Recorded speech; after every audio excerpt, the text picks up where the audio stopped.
Thomas Soto, réalisateur et directeur photo, a présenté l'année dernière un court-métrage intitulé Tenir le phare, dont il a gagné un prix. Il a été sélectionné cette année pour réaliser la bande-annonce de la 14e édition du festival. Bon, alors je suis en compagnie de François Cormier, directeur artistique et responsable de la programmation du festival Les Perséides, et de Thomas Soto, qui est réalisateur et directeur en photographie. Je vais commencer avec toi d'abord, François, juste pour nous donner, est-ce que l'organisation de la 14e édition va bon train? Oui, mais là, on est en pleine élaboration de la programmation, en fait, de la sélection des films, longs métrages, courts métrages. L'édition va avoir lieu cette année, c'est la 14e édition du 16 au 21 août, donc dans l'ancienne grange Charles Robin, au cœur du village. Et justement, chaque année, on crée une bande-annonce, en fait, qui nous aide à faire connaître le festival auprès des différentes communautés cinéphiles. Et cette année, donc, on a invité un réalisateur de talent qui s'appelle Thomas Soto, qui, en fait, avait présenté un court-métrage l'année dernière au festival, qui a remporté un prix, justement, sur la meilleure direction de la photographie, entre autres. Tenir le phare, c'est ça? Qui a été Tenir le phare, justement, et qui a été tourné du côté nord de la Gaspésie, là, à Rivière-Madeleine, où Thomas a des affinités familiales, je dirais. Sa grand-mère habite là-bas. Exact. Et le film s'est créé, là, je pense, autour de toute cette synergie.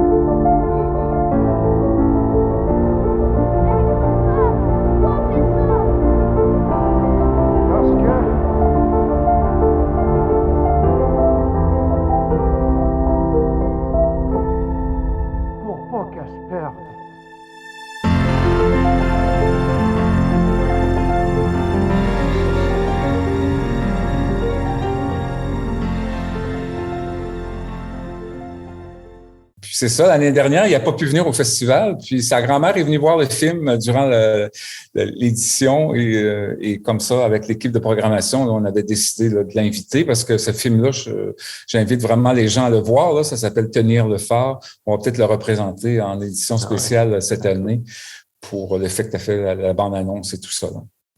Bah Thomas, justement, toi qui a déjà mis un peu, qui a déjà un pied entre guillemets en Gaspésie. Ouais. Là, tu t'es fait contacter par François pour faire cette réalisation d'une bande-annonce. Je sais pas, j'ai regardé un peu ton travail sur Vimeo, mais dans quel type de direction tu prends, ou est-ce que tu te laisses inspirer par la place, l'environnement, ou est-ce que François te donne des cues? C'est comment ça fonctionne pour faire une bande-annonce? François m'a donné une carte blanche, très bonne nouvelle. Honnêtement, c'était... Je me suis comme fait border par la mission des Perséides, puis aussi par le nom, que je trouve très poétique, très lumineux. Puis c'est très inspirant, je trouve, comme thème. Puis le fait que c'est une carte blanche, ça m'a permis d'aller sur où l'inspiration me menait. Donc, on joue sur, cette année, on joue sur qu'est-ce qu'une Perséide, puis qu'est-ce que ça représente, mettons. Donc, que des Perséides, on les voit seulement quand la nuit est complètement tombée, puis que les Perséides mettent en lumière des belles choses qu'on peut seulement découvrir quand les Perséides passent. D'accord. Je vous en dis pas plus. Ouais, puis est-ce que tu voudrais nous décrire un peu ton environnement, où tu es présentement pour le tournage? En ce moment, Françoa m'avait dit, je me demandais c'était où par rapport à Percé que je devais me limiter. Puis François était à l'inverse, on pourrait aller de Barachois jusqu'à Cap d'Espoir, ouvrir nos horizons, puis montrer le plus beau qu'on a à offrir. Donc, en ce moment, on a beaucoup tourné dans les derniers jours. On tourne sur 3 jours. Puis là, c'est notre deuxième journée aujourd'hui. Demain, ça va être notre dernière. Ce soir, en fait, ce matin, ça va être notre dernière. Puis, on a beaucoup tourné autour du village et à Cap d'Espoir. Puis là, demain, on s'en va à Barachois. Cette nuit, en fait, on s'en va à Barachois, puis on finit ici, au village. D'accord. Est-ce que vous êtes une grosse équipe pour ce travail-là? Non. L'idée, c'était de maximiser avec quoi on fait la bande-annonce. Puis donc, c'est seulement moi et ma productrice, la même productrice qui a fait tenir le phare avec moi il y a quelques années déjà. Donc, c'est juste une petite équipe de 2. L'idée, c'était d'être très agile puis d'avoir le plus de shots dans la cam possible. Toi, François, j'imagine que tu vas puiser comme ça des inspirations de chez les réalisateurs à chaque année. C'est un concept que tu as depuis quelques temps, non, pour faire les bandes annonces. Ben oui, parce que je trouve que ça donne la chance à la fois aux réalisateurs, cinéastes d'explorer un nouveau genre. Une bande-annonce, c'est un peu un court-métrage, hein, dans le fond, même si c'est 30 secondes, c'est très court, mais ça parcourt les réseaux sociaux, ça donne un beau clin d'œil, je trouve, au festival. Ouais. Et aussi, on a la chance d'avoir, je tiens à le mentionner, comme partenaire, Melz, à Montréal, qui est le gros studio de cinéma là, de Québécois, qui nous prête gracieusement l'équipement professionnel que Thomas utilise. Donc, ils ont vraiment accès à des équipements professionnels de grande qualité. Donc, je pense que le rendu va se sentir aussi à l'écran. Donc, moi, tu vois là, juste ce qu'il vient de raconter, qui a élargi tout le territoire de Percé, qui est le vrai territoire aujourd'hui de Percé, hein, de Barachois vers Cap d'Espoir, vers Percé, en tout cas, je suis très curieux. J'ai eu quelques échos là d'une amie à moi aussi qui les aide là à repérer un peu des lieux à Percé. Donc, je pense que ça va être très très fébrile là de voir le montage de tout ça. Moi aussi, parce que pour être honnête, c'est Nadine qui nous aide. Oui, puis, Nadine Méthode de Percé. Ouais. Puis la dernière fois que j'étais venu à Percé, j'avais peut-être 12 ans. C'est avec la famille. Puis Percé a beaucoup changé depuis.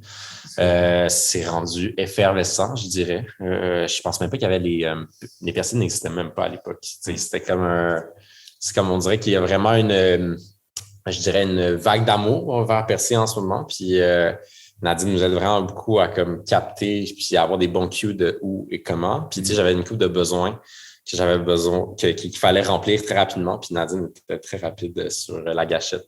Je la remercie parce que c'est vraiment une affaire de communauté. Qui connaît qui pour aller tourner là, qui a accès à ci pour aller faire ça. C'est cool. Ça, c'est la Gaspésie.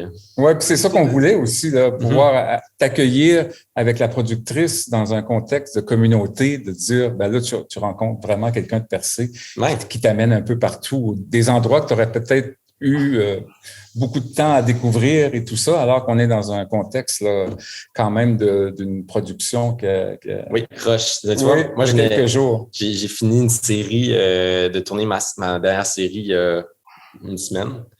Puis tout de suite, je suis embarqué là-dessus. Puis là, je suis déjà, en ce moment, je suis sur la pré-production de ma prochaine série. Puis c'est comme ma seule semaine, les 2 seules semaines où je peux venir ici.